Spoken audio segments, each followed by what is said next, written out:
बढ़िया विधि में आपका स्वागत है। आज हम देखेंगे बायोलॉजी के कुछ इम्पोर्टेंट टॉपिक्स बिल्कुल शुरुआत से, जो बहुत सारे एग्जाम्स में पूछ लिए जाते हैं। चलिए शुरू करते हैं। देखिए, बायोलॉजी जिसको कहते हैं जीव विज्ञान, इसमें अरस्तु को जीव विज्ञान का जनक कहा जाता है, यानी फादर ऑफ बायोलॉजी। शब्द के प्रथम प्रयोगकर्ता थे लैमार्क तथा ट्रेविरेनस। 1801 में उन्होंने इस शब्द का प्रयोग किया था। जीव विज्ञान को दो भागों में बांटा जा सकता है, वनस्पति विज्ञान और जंतु विज्ञान, यानी बॉटनी एंड जूलॉजी। वनस्पति विज्ञान में पेड़ पौधों के बारे में पढ़ते हैं और जंतु विज्ञान में हम जीव जंतुओं के बारे में पढ़ते हैं।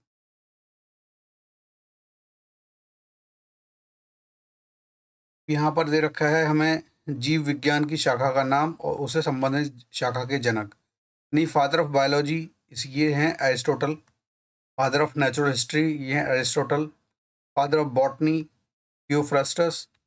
फादर ऑफ मॉडर्न बॉटनी ये कहलाते हैं लाइनस। जूलॉजी के एरिस्टोटल, टैक्सोनॉमी के कार्लस लाइनस। आयुर्वेद का चर्क, यानी ये तो सब लोग जानते हैं कि आयुर्वेद के बारे में के जो थे जनक जो है चर्क थे। फादर ऑफ जेनेटिक्स ये George Mendel. Father modern genetics ये कहलाते हैं टी एच मॉर्गन, इकोलॉजी के राइटर। फादर ऑफ इवोल्यूशन यानी चार्ल्स डार्विन, जिन्होंने सिद्धांत दिया था survival of the fittest. Father of microbiology ये हैं एंटनी वॉन लीवेनहॉक, और या फिर लुईस पाश्चर कहा जाता है। फादर ऑफ वायरोलॉजी यानी डब्ल्यू एम स्टेनली, ये बहुत ज़्यादा इंपॉर्टेंट हो जाता है।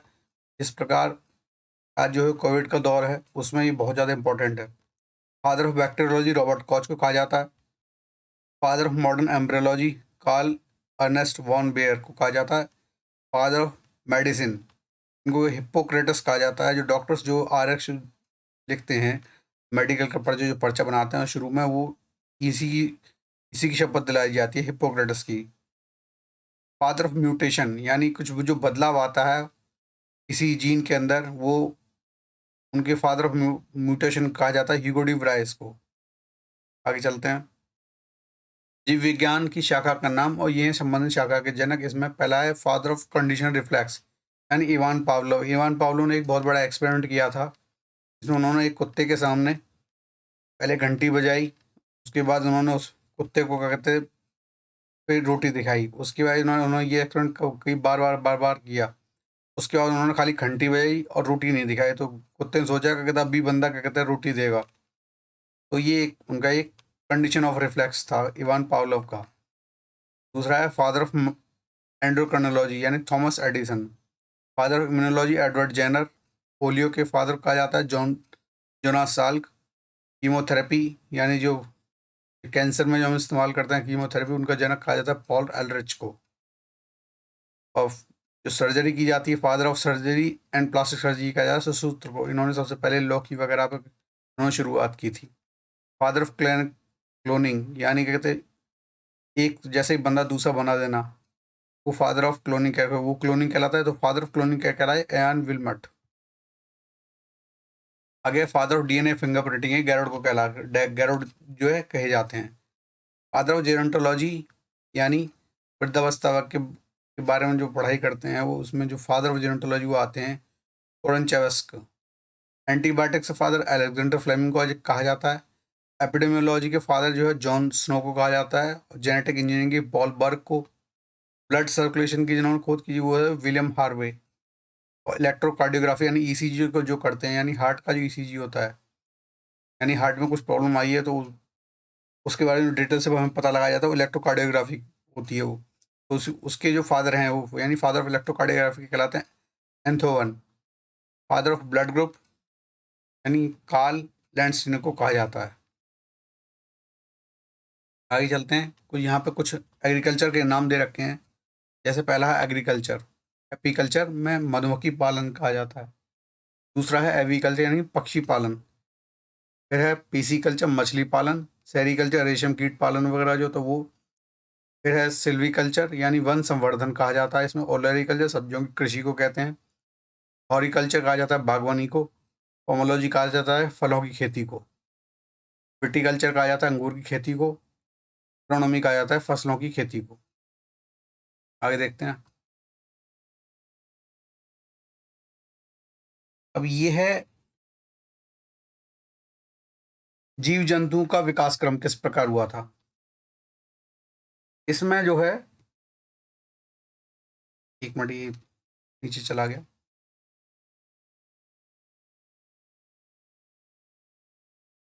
ये जीव जंतुओं का विकास क्रम ये दे रखा है। इसमें सबसे पहला दे रखा है महाकल्प, mass extinction millions of years ago दे रखा है, पीरियड दे रखा है और एपोक दे रखा है। एपोक यानी इसमें जो है होलोसीन, प्लेस्टोसीन, ये सब ये जो दे रखे हैं, ये महाकल्प कहलाते हैं हिंदी में। यानी प्रोटेरोजोइक जो था, ये प्रथम मेटाजोआ कहलाया, यानी जंतु का पहला चिन्ह था। पैलेओजोइक में परमियन यानी सरीसृपों की उन्नति हुई थी। इसमें कार्बोनिफेरस युग इसी में आ जाता है। डेवोनियन, सिल्यूरियन, आर्डोविशियन, कैम्ब्रियन, ये सारी इसी में आ जाते हैं। यानी कार्बोनिफेरस में पहला जो है सरीसृप और बीज युक्त फर्न्स के बारे में हमें पता चला था। डेवोनियन में हमें प्रथम उभयचर जबड़े वाली मछलियाँ, इनके बारे में पता चला था। सिल्यूरियन पीरियड में हमें प्रथम संवहनी युक्त धरातली पौधों के बारे में पता चला था। ऑर्डोविशियन में हमें मेटाजोआ जीवों का विकास के बारे में पता चला। और कैम्ब्रियन में पहली मछली यानी प्रथम रज्जुकी यानी कॉर्डेट जो होते हैं उनके बारे में हमें पता चला था। उसके बाद देखते हैं, ये है मेसोजोइक एरा, यानी क्रेटेशियस में इसको 3 भागों में डिवाइड किया जाता है मेसोजोइक को। क्रेटेशियस, जुरासिक और ट्रायसिक। यहाँ क्रेटेशियस में आ जाते हैं डायनासोर की विलुप्ति, पहले प्राइमेट का विकास, फूल वाले फलों की उत्पत्ति। और जुरासिक में आ जाता है पहला चिड़िया का विकास कैसे हुआ, डायनासोर की उन्नति किस प्रकार हुई। और ट्रायसिक पीरियड में आ जाता है प्रथम स्तनपायी या प्रथम डायनासोर। और लास्ट वाला आ जाता है हमारे पास सेनोजोइक एरा, यानी सेनोजोइक एरा में क्वाटरनरी, नियोसिन, पैलियोसिन, ये सारे पीरियड आ जाते हैं। इसमें जो है क्वाटरनरी में मानव का उद्भव और नियोसिन में स्तनपाइयों में विविधता, इसके बारे में हम पढ़ते हैं। तो ये एक बार आप उधर गौर से देख लें तो ये बहुत ज़्यादा कभी कहीं पूछ लिया जाता है। आगे देखते हैं।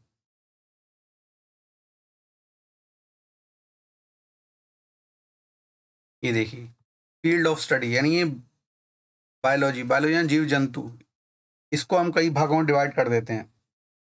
जैसे जीव विज्ञान की प्रमुख शाखाएं और कौन कौन सी हो सकती हैं, जैसे वायरोलॉजी, इसमें हम वायरस के बारे में पढ़ते हैं। एनाटॉमी यानी ऑर्गेनिक स्ट्रक्चर के बारे में पढ़ते हैं। एनाटॉमी जैसे मेडिकल साइंस में होता है कि एनाटॉमी करते हैं हम बच्चे। एनाटॉमी यानी क्या कहते हैं, अंदर की पूरी बॉडी की स्टडी जो की जाती है वो एनाटॉमी कहलाती है। एंटोमोलॉजी में स्टडी ऑफ इंसेक्ट्स यानी कीड़ों मकड़ों के बारे में स्टडी की जाती है। इकोलॉजी एनवायरनमेंट और उसके बारे में रिलेशनशिप के बारे में पढ़ा जाता है। माइक्रोबायोलॉजी माइक्रो ऑर्गेनिज्म के बारे में पढ़ा जाता है। बायोकेमिस्ट्री बायोकेमिकल प्रोसेस का क्या असर होता है बॉडी पे, उसके बारे में पढ़ा जाता है। टेक्सोनॉमी में यानी कि हम क्लासीफाई करते हैं प्लांट्स को और एनिमल्स को, उनको किस प्रकार नाम दिए जाते हैं। हिस्टोलॉजी में टिश्यूज़ वगैरह के बारे में पढ़ा जाता है। माइकोलॉजी में फंजाई के बारे में पढ़ा जाता है। बैक्टीरियोलॉजी में बैक्टीरिया के बारे में पढ़ा जाता है। बॉटनी है यानी प्लांट्स, ये पहले बता चुके हैं कि प्लांट्स के बारे में पढ़ा जाता है। एम्ब्रियोलॉजी यानी एम्ब्रियोनिक डेवलपमेंट यानी हमारी विकास किस प्रकार हुआ था, उसके बारे में पढ़ा जाता है। जूलॉजी में हम एनिमल्स के बारे में पढ़ते हैं। और जेनेटिक्स में हम अनुवांशिकी के बारे में पढ़ते हैं, यानी हेरिडिटीज के बारे में पढ़ते हैं। तो देखिए टैक्सोनॉमी, यहाँ टैक्सोनॉमी क्या है। टैक्सोनॉमी वो विज्ञान है जिसमें हम नाम देते हैं किसी चीज़ को, यानी taxonomy is the science of naming, describing and classifying organisms and it includes plants and animals and micro organism, यानी हम इसमें से प्लांट्स को भी इंक्लूड करते हैं, एनिमल्स को भी और माइक्रो ऑर्गेनिजम्स को भी। ये जो है टैक्सोनॉमी का जो कार्लस लाइनस को, ये हम फाउंडर मानते हैं मॉडर्न टैक्सोनॉमी का। और दूसरी एक चीज़ और है जिससे इस टैक्सोनॉमी से पहले हम उसका पढ़े हैं, चार्ल्स डार्विन के बारे में। चार्ल्स डार्विन जो थे, उन्होंने एक सिद्धांत दिया था सर्वाइवल ऑफ द फिटेस्ट, यानी इसमें इस पृथ्वी पर केवल वही जीव जीवित रह सकता है, जो इस एनवायरनमेंट में अपने आप को एक तरह से क्या कहते हैं स्थिर रख पाए।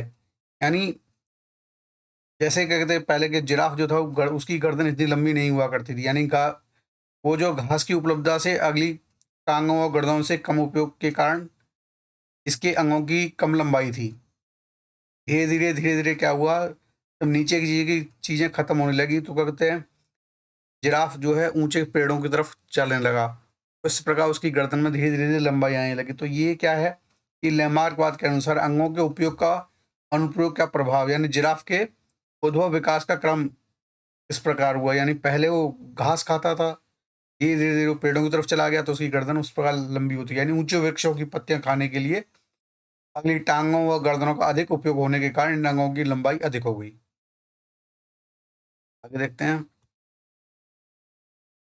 देखिए हम किंगडम को हम 5 किंगडम यानी 5 जगत को हम किस प्रकार क्वालिफाई करते हैं। इसमें हमें एनिमल्स है, प्लांट्स हैं, बैक्टीरिया, फंजाई, प्रोटिस्टा। इसमें एनिमल्स जो हैं ये सारे उपभोक्ता जो होते हैं, जीव कशेरुकी अकशेरुकी, ये सारे इसी में आ जाते हैं, जंतु भी उसमें। उसके बाद है दूसरा नंबर प्लांट्स है। प्लांट में आ जाता है स्वपोषी या ब्रायोफाइटा, टेरिडोफाइटा, अनावृत, आवृतबीजी। और है एक प्रोटिस्टा। प्रोटिस्टा में आ जाते हैं यूकैरियोटिक जीव, उदाहरण के लिए जैसे शैवाल हो गया, प्रोटोजुआ हो गया। और दूसरी तरफ एक कोशिकीय प्रोकैरियोटिक जीव आ जाते हैं जैसे साइनोबैक्टीरिया। और फंजाई, फंजाई यानी जो मोरेना वगैरह आ जाते हैं, मोनेरा, इसमें आ जाते हैं क्या बहुकोशिकीय, यानी उदाहरण के लिए जैसे ईस्ट हो गया, वो इसमें आ जाते हैं। मशरूम हो गया, काइटिन निर्मित कोशिकाएं भित्ति होती है इसके अंदर। आगे देखते हैं। देखिए पादपों को क्लासिफिकेशन हम किस प्रकार करते हैं। पादपों के क्लासिफिकेशन में क्रिप्टोगैम और फेंड्रोगैम्स होते हैं। क्रिप्टोगैम में अप्रत्यक्ष जननांग होते हैं, जबकि फेंड्रोगैम्स जो प्लांट्स होते हैं या पादप होते हैं उसमें पूर्ण विकसित जननांग होते हैं। क्रिप्टोगैम के अंदर बीज उत्पन्न करने की में अक्षम होते हैं, जबकि फेंड्रोगैम ये बीज उत्पन्न करने में सक्षम होते हैं। क्रिप्टोगैम का उदाहरण है थैलोफाइटा, ब्रायोफाइटा, टेरिडोफाइटा। फेंड्रोगैम का उदाहरण है जिम्नोस्पर्म, एंजियोस्पर्म। और पीछे हमने जो देखा ये कवक, कवक में ये जो होते हैं ये पर्णहरित रहते हैं, इसमें क्लोरोफिल नहीं होती, पर्णहरित रहित रहते हैं। दूसरा थैलोफाइट्स होते हैं और पोषी है, ये हेट्रोग्राफिक होते हैं, काइटिन निर्मित कोशिका भित्ति होती है इनकी। कवक का अध्ययन माइकोलॉजी कहलाता है। कवक और शैवाल को मिलाकर हम लाइकेन पढ़ते हैं, उदाहरण के लिए जैसे खमीर, कुकुरमुत्ता, लाइजोपस इत्यादि। दूसरा है मोनेरा। मोनेरा में हम माइकोप्लाज्मा, साइनोबैक्टीरिया और जीवाणु के बारे में पढ़ते हैं। यानी माइकोप्लाज्मा में स्वतंत्र जीवन यापन करने वाले सूक्ष्म जीव प्रजनन में समर्थ जो होते हैं। और साइनोबैक्टीरिया जो जिनका अन्य नाम क्या हो सकता है, जो नील हरित शैवाल। जीवाणु में जैसे सरल तथा एक कोशिकीय सूक्ष्म जीव 2 प्रकार के परपोषी होते हैं या स्वपोषी हो सकते हैं। तो अभी के लिए इतना ही। नेक्स्ट वाले वीडियो में हम प्राणी जगत का वर्गीकरण करेंगे। अगर आपको ये वीडियो पसंद आया तो इसको लाइक करें, शेयर करें और सब्सक्राइब करें। Thank you.